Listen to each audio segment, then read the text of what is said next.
اليوم باش نحكيو على 7 مسلسلات تونسية عملت ضجة كبيرة. نبدأ بالظاهرة الأكبر، أولاد مفيدة. المسلسل اللي قعد لسنوات هو الرقم 1 في نسب المشاهدة. القصة اللي بدأت بسؤال شكون بوهم وتحولت لصراعات بين الإخوة وعالم الجريمة. المسلسل هذا صنع نجومية ولاد مفيدة الثلاثة، وخلى المخرج سامي الفهري يسيطر على الساحة لسنوات. من عالم الجريمة نمشيو لعالم الفن والأصل. نوبة للمخرج عبد الحميد بوشناق. المسلسل هذا مش مجرد دراما، هو رحلة زمنية لتسعينات تونس لعالم المزود الربوخ وقصص الحب المستحيلة. نوبة رجعوا الهيبة للفن الشعبي وخلى جيل كامل يغني يا ليل يا ليل بإخراج متميز من مديح بالعيد. ناعورة الهواء دخلنا لعالم المافيا المتاجرة بالأعضاء والفساد. مسلسل كان جريئا جدا في طرحه وصور الجانب المظلم اللي ما نشوفوهوش في حياتنا اليومية. تمثيل متميز وقصة تشد الأنفاس من أول حلقة.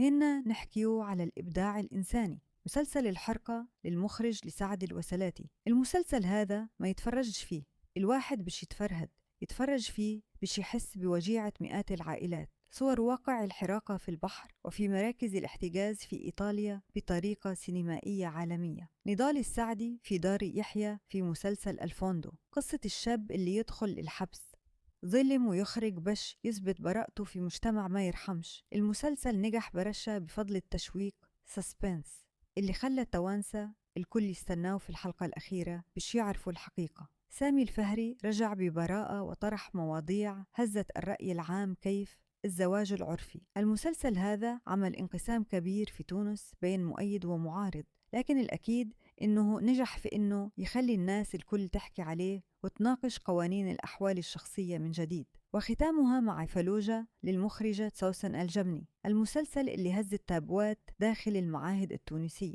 المخدرات، العلاقات المتوترة بين التلاميذ والأستاذ وضياع الجيل الجديد. رغم الهجوم الكبير اللي تعرض له في البداية، إلا إنه كان من أكثر الأعمال واقعية وتأثيراً. هذوما كانوا 7 من أهم المسلسلات اللي شكلوا وجه الدراما التونسية الجديدة. كل واحد فيهم عنده ستايل خاص وبصمة خلاته يقعد في الذاكرة. انتوما أما هو أكثر مسلسل فيهم أثر فيكم، وأما هو اللي تنصحوا الناس تتفرج فيه.